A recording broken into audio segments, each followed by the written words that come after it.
This is a reading of Bram Stoker's Dracula. Brett gets a phone, you didn't know what to do. He's not reading any of the stuff. Introduction. Well, Casey, what playlist? Readers who do not wish to learn details of the plot may prefer to read the introduction as an epilogue. Very few modern stories exceed their origins to become full-scale myths, freely adapted into a myriad of different forms. In the 19th century, it was the monsters, it seems, that had the demonic energy to climb free of texts and wreak havoc across the wider culture. There were brief sensational seasons around the figure of the vampire, Lord Ruthven in 1819, or the evil mesmerist Svengali in 1894. But we could point to more enduring figures that have continued into the present day: Victor Frankenstein's creature, Mr. Edward Hyde, and, at the end of the century, Count Dracula. The vampire myth predated Bram Stoker's Gothic romance, yet the book crystallized an image, dramatized a certain predatory menace in Queen Victoria's Jubilee year, and evoked an authentic sense of Christian dread, embodying in one elusive figure everything that shiny modernity was at risk of forgetting about its blood-soaked history. After the first cinematic appearances of the Count in the early 1920s, versions of Dracula have proliferated uncontrollably. Buffy the Vampire Slayer might have reduced the Count to a cameo, casually dispatched in one episode as an unworthy enemy. But in the era of vampire franchises like Buffy, Angel, Blade, Underworld, or the Twilight and True Blood series, one could sometimes be forgiven for thinking Stoker's Dracula has effectively colonized the West's cultural imagination. It wasn't always like this. In 1980, the Gothic scholar David Punter considered Dracula an underrated novel that deserved more attention in 1985. David Seed noted an almost complete critical silence on the book. When Oxford's World Classics decided to add Dracula as the 100th book on its list of... Brett, what are you reading? On its list in 1983, there was some press concern that the notion of the literary classic was being undermined. The editor, A.N. Wilson, did not seem entirely comfortable with introducing such a pot boiler either. Stoker's other novels, needless to say, were considered ghastly, beneath contempt. The Gothic has since become a respectable genre to study, although Stoker is still often regarded as a dubious figure. Nina Auerbach's fine study of the perpetually mobile metaphor of the vampire, our vampires, ourselves, works hard to dismiss Stoker as the least interesting and most conservative element in a long and sinuous history. The achievement of Dracula is all in spite of its author, whose cack-handed attempts at literature only accidentally unleash the primal force of myth. There might be some truth to the sense that Stoker was merely a vehicle for the cultural energies of the late Victorian period, currents that he did not necessarily fully control. Stoker, as Dracula evidences, was fascinated by the subliminal or unconscious processes of the mind, and as an Irishman, he would have imbibed the view that Celts had uncanny psychic sensitivities.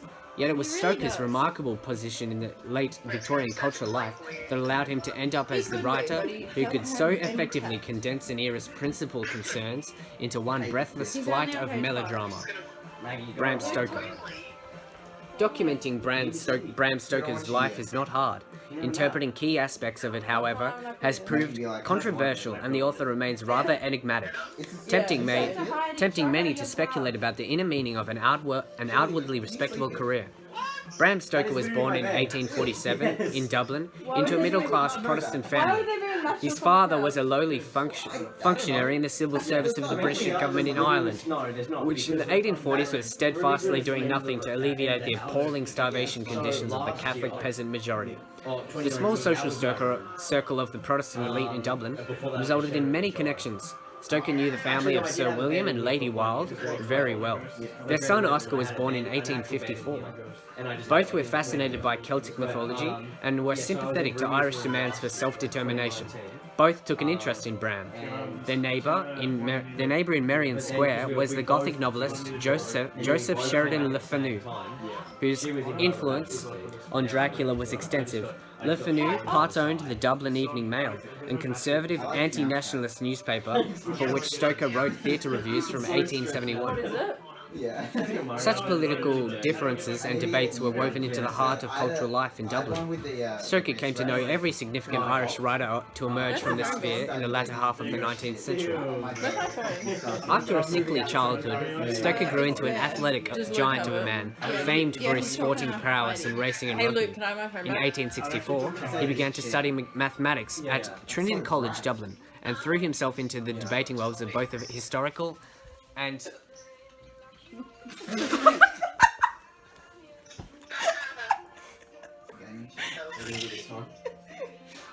Yeah, I missed it too. And threw himself into the debating worlds of both the historical and philosophical societies, where he won awards for his oratory.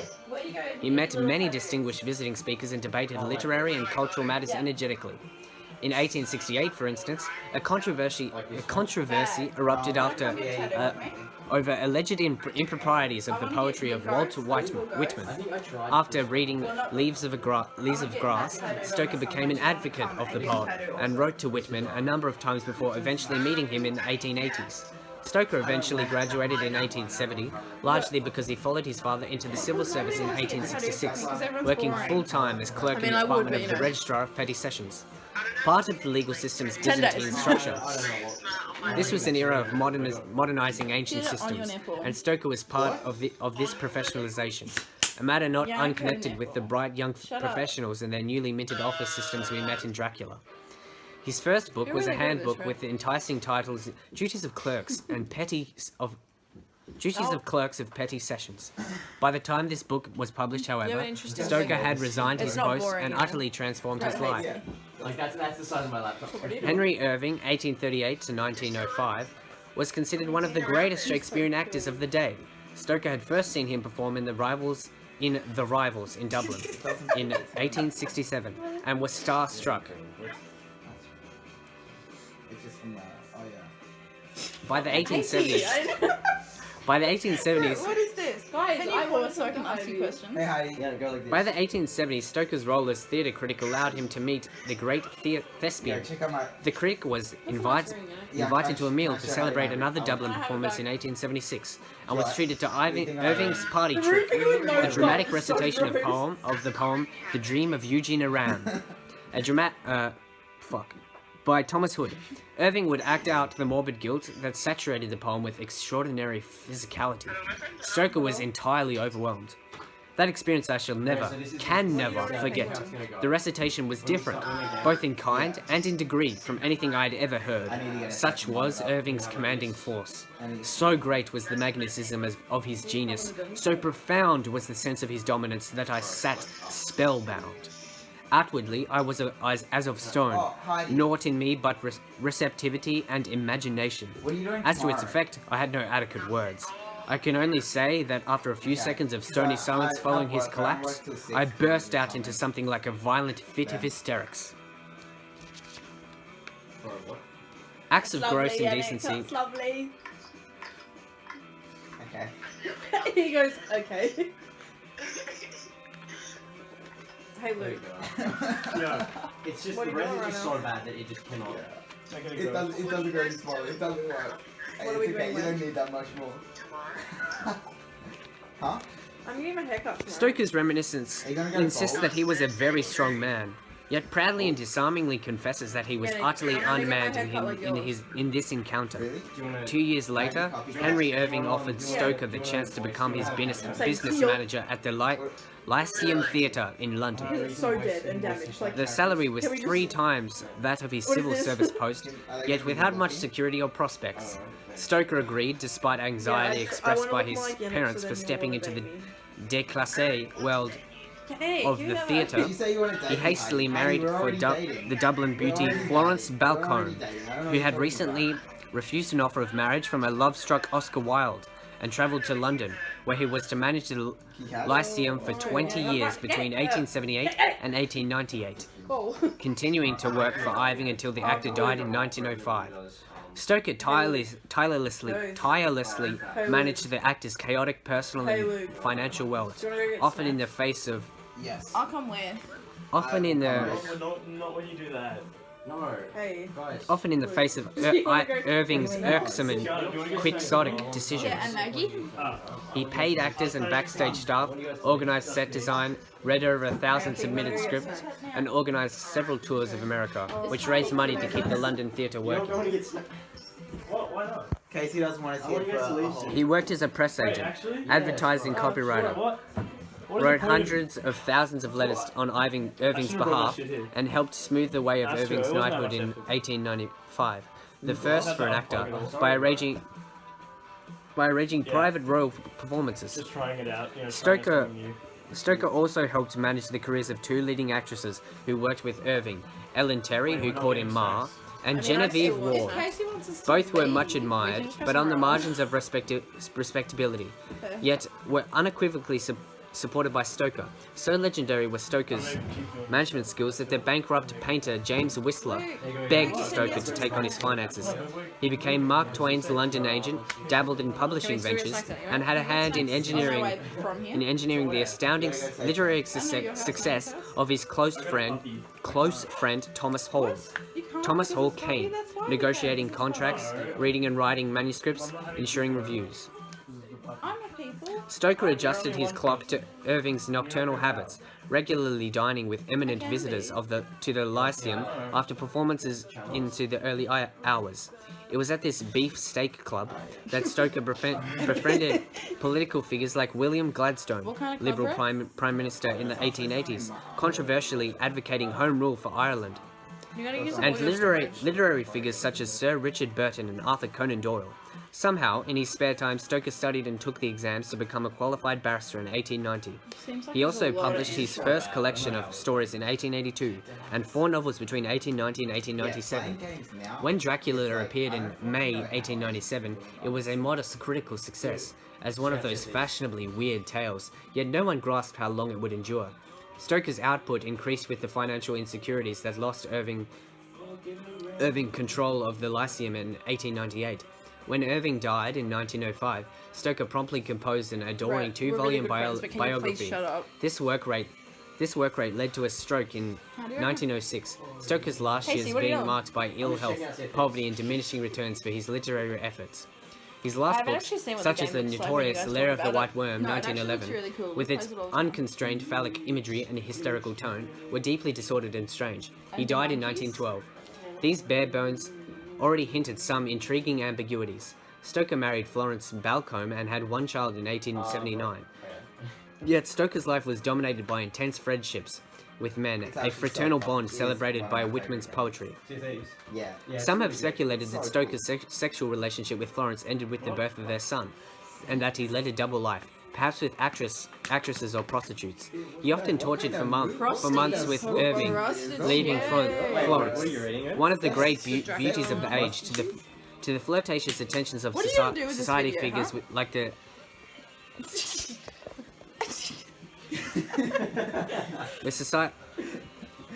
To the flirtatious attentions of society figures like the librettist W.S. Gilbert. Oh my god. In 1975, the biography of Stoker by his grandnephew Daniel Farson alleged that Stoker had contracted syphilis, and then incurable and degenerative sexually transmitted infection as a result of these adventures. His long decline resulting from the tertiary stage of the disease. When spirochetes eat away at the nervous system in gruesome ways, had Florence barred him from the marriage bed, leaving him to sublimate his desires in fiction?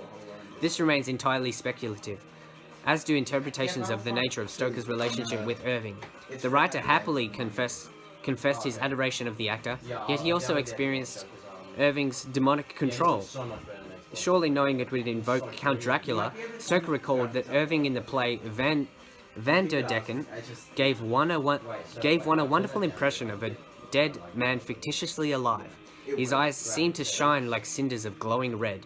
Did Stoker play the hapless functionary Jonathan Harker to Irving's Dracula? A weak man from the provinces unmanned by an overpowering personality? If Stoker remains a private enigma, it is perhaps because the 1890s provided enough lessons in the dangers of exposure. Oscar Wilde, Florence's one-time suitor, was arrested and prosecuted in 1895 for acts of gross indecency with young men in hotels barely a stone's throw away from the Lyceum Theatre. He was broken down in prison, then exiled and dead by 1900. The majority of Dracula was composed whilst Wilde was incarcerated. Wilde's double life was mercilessly exposed by Stoker's Trinity College contemporary, the barrister Edward Carson. Meanwhile, feminist campaigners were openly declaring that the sexual incontinence of syphilitic men was a national scandal, exposing the hypocrisy of respectable pillars of society. A contrasting model of obsessive vigilance over the private life was provided by the novelist Henry James, about whom we are left guessing so many things despite his vast published output and surviving letters. Stoker is a similar figure of ambiguity, a man of contradictions, a public fixture in the London life, yet somehow unknowable, a political liberal but cultural conservative, someone who would write in favour of the censorships of emotions arising from sex impulses in literature, and yet produce a text in Dracula dripping with all manner of perversity. It is these tensions and contradictions, ultimately, which work in Dracula's favour, frustrating much chance of a narrow reduction to biographical explanation.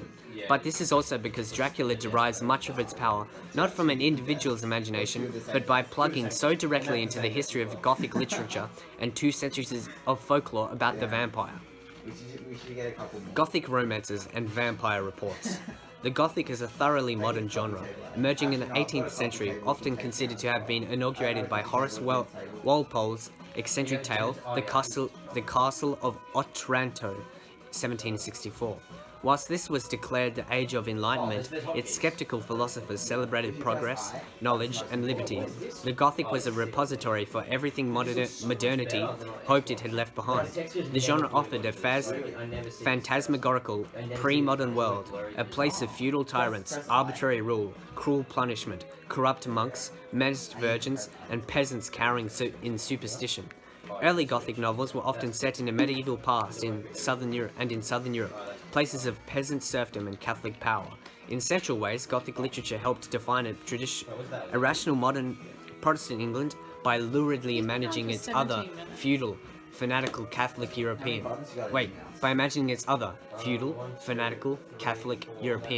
Yet this was not always a comforting genre, for the terrors associated with the Gothic often derived from the sense that these superseded tyrannies might return at any moment. Throughout its existence, these Gothic imaginings have crept closer to the shores of England and nearer to the present day. Skeptical commentators strongly disapproved of the artificial stimulation of excessive emotion and superstitious belief in Gothic literature, and lectured the reading public on its dangers. Yet it became an important literary genre by the 1790s, an era of political instability and revolution. A literary tradition of the Gothic sputtered fitfully through the Victorian age of realism, yet there was a major revival of the form in the late Victorian period, to which Stoker became a significant contributor. What did Stoker take from the genre? The plot of Dracula neatly enacts the trajectory of the Gothic, starting amongst the tyrannical feudal lords and superstitious peasants on the southern edge of Europe, only to bring this monstrous medieval survival into the heart of modern London, with Dracula's townhouse on Piccadilly very close to Buckingham Palace, the seat of empire. What Dracula's implacable enemy, Professor Van Helsing, teaches is that the confidence of modern empirical science and rational skepticism is misplaced, that Victorian naturalism has blinded itself to the continuing terrible powers of the supernal and the supernatural worlds. Beliefs dismissed as primitive superstitions carry vital truths we have forgotten, and this is a core element of the Gothic's constantly restated criticism of complacent modernity. Similarly, Stoker's book explores extreme emotions, sleepwalking, brain fever, madness, hysteria, and peculiar dreamy trance states. The Gothic began, so Horace Walpole claimed, with a nightmare, and has always been associated with disordered reason and excess sensibility. Indeed, for many critics, the phantasmagoric imagination of the Gothic actually begins to provide many of the metaphors for how we conceive of our modern subjectivity, mysterious to itself, labyrinthine, haunted by half-glimpsed spectres of memory and desire, never quite successfully burying its dead, fearful that all the skeletons in the closet will one day return. Stoker was strikingly attuned to modern psychology. As we shall see, and this interest in mental states is intrinsic to the success of Dracula. Importantly too, Stoker borrowed some of the formal innovations of the Gothic genre. The Castle of Otranto had been passed off on its first publication as a rediscovered anonymous medieval manuscript, at once letting the tale be told but allowing the editor to disown any responsibility for its crude and credulous contents. Gothic excesses are often given fictitious framings as manuscripts, or a mass of fragmentary evidence carefully collated at increasingly terrified editors.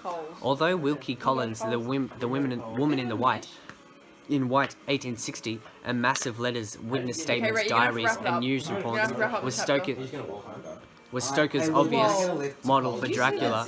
He also admired Robert Louis Stevenson's Strange Case of Jekyll and Mr. Hyde, 1885, where multiple manuscripts are pulled together to tell an impossible tale, a trick taken even further into fragmentary form by Arthur Machen in The Great God Pan, 1894.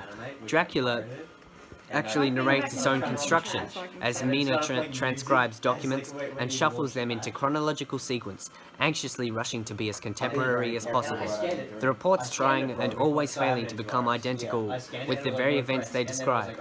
All of these Gothic tests foreground their own constructedness and are often awkward and discontinuous. They offend a neoclassical taste for the beautiful and harmonious in the 18th century, and the formal and rhetorical devices of realism in the 19th century. They are not good novels on the measure of the art of fiction determined by Henry James, but they were never meant to be, and to judge them on this criterion is absurd. What Dracula achieved was a fusion of the fake rediscovered manuscript of Gothic conventions with the absolutely contemporary world of technological transcription by shorthand, typewriter, telegram, and phonograph. The text rattles along at the same speed as the Orient Express, chasing not only the ancient beast but its own modernity. The textual ploy of fiction, feigning to be true, leaves the reader in a slightly hesitant space, perhaps just a little more prepared to dally with the notion that what they are reading might, after all, be a documentary record. The last page of Dracula plays on this uncertainty, hearken noting that in all the mass of material of which the record is composed, there is hardly one authentic document, nothing but a mass of typewriting. Page 355. This textual hesitancy is generic, but it also worked in Dracula because the figure of a vampire had always hovered in an uncertain zone between fictional fabrication and folkloric truth. Although occultists like the antiquarian Montague Summers would like to claim that the belief in vampires is global and transhistorical, and therefore probably true, the vampire is a thoroughly modern being. Like the Gothic, stories of vampires emerge in the Age of Enlightenment as instances of primitive superstition that help define the rational skepticism of northern Protestant Europe. Vampire first appeared in English in the London Journal in 1732. Plop plop, plop plop, plop plop, plop plop.